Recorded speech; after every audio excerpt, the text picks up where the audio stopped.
కూటమి గవర్నమెంట్ వచ్చిన super six పథకాలు అమలు జరుగుతున్నాయి. ఏం జరగట్లేదని వైసీపీలు అంటారు. ఏమంటే వైసీపీ వాళ్ళు అట్లాగే అంటారు. ఎందుకు మాట్లాడుతున్నారంటే వాళ్ళకి ఉక్రోషం.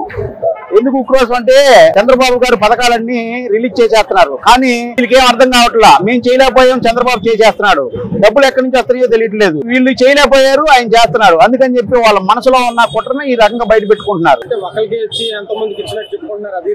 ఒకరికి కాదండి, మా మనవరాలకి వేశారు. అట్లాగే 6 ఉన్న వాళ్ళకి వేశారు, 5 ఉన్న వాళ్ళకి వేశారు. రండి, ఎంతమంది ఉంటే అంతమందికి తల్లికి వందనం కార్యక్రమంలో వేశారు. అందులో సమస్య లేదు. వాళ్ళు ఏదో చెప్తున్నారండి, వాళ్ళకి ప్రూఫ్లు లేవు, మాటలే కదా ఉంది. వాళ్ళు మాట్లాడడం చేత కాదు. కూటమి ప్రభుత్వం బంగారులా చేస్తున్నారు. ప్రభుత్వం ప్రతి పథకం కూడా పెన్షన్ పెంచడం కాడి నుంచి ఈ రోజు వరకు గ్యాస్ బండ్లు గాని, రైతు భరోసా గాని మొత్తం అన్ని కూడా వస్తున్నాయి. నిన్న చేనేతలకి ఉచిత కరెంటు అమలు చేశారు. అంతకన్నా ఏం కావాలండి ప్రభుత్వంలో? ఆ ప్రభుత్వాన్ని ఎవరు వదులుకుంటారండి? ఇంకా మేమైతే ఆ ప్రభుత్వాన్ని వదులుకోం. జగన్మోహన్ రెడ్డి అన్నది గవర్నమెంట్ వచ్చిన తర్వాత అరాచకం పెరిగిపోయింది, తప్పుడు కేసులు పెడుతున్నారు, మాట్లాడే స్వేచ్ఛ లేదు, అది ఇదని మాట్లాడుతున్నారు. 5 సంవత్సరాల చరిత్ర ఒకసారి వెనక్కి తిరిగి చూసుకోమనండి. వాళ్ళ కార్యకర్తలు గాని, వాళ్ళ గోండాలు గాని ఏం చేశారు?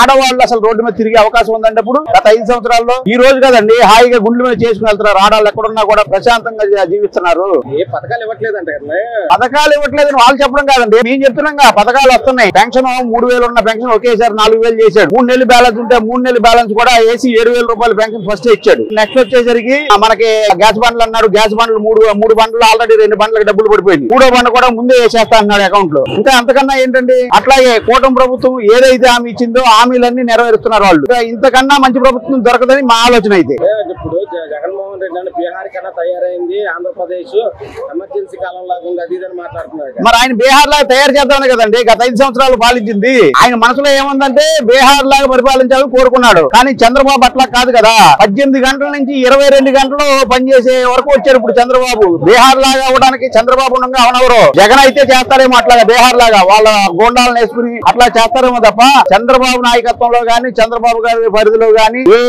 అకృత్యాలు జరగనవరు. జగన్మోహన్ రెడ్డి ఒక యాప్ తీసుకొచ్చాడు. దాంట్లో మీరు ఎవరైనా ఇబ్బంది పెట్టినా, మిమ్మల్ని ఏమన్నా చేసినా దాంట్లో పేరు నమోదు చేయండి, నెక్స్ట్ మేము వస్తాం, ముఖ్యమంత్రి అవుతాను, వాళ్ళ సంగతి చూస్తా, సినిమా చూపిస్తాను, అది మాట్లాడు. ముఖ్యమంత్రి అయ్యే సంగతి దేవుడు ఎరుగండి. ఈ యాప్ ని పాలించే వాళ్ళు ఎవరు? ఆయనకే మాట్లాడడం రాదు.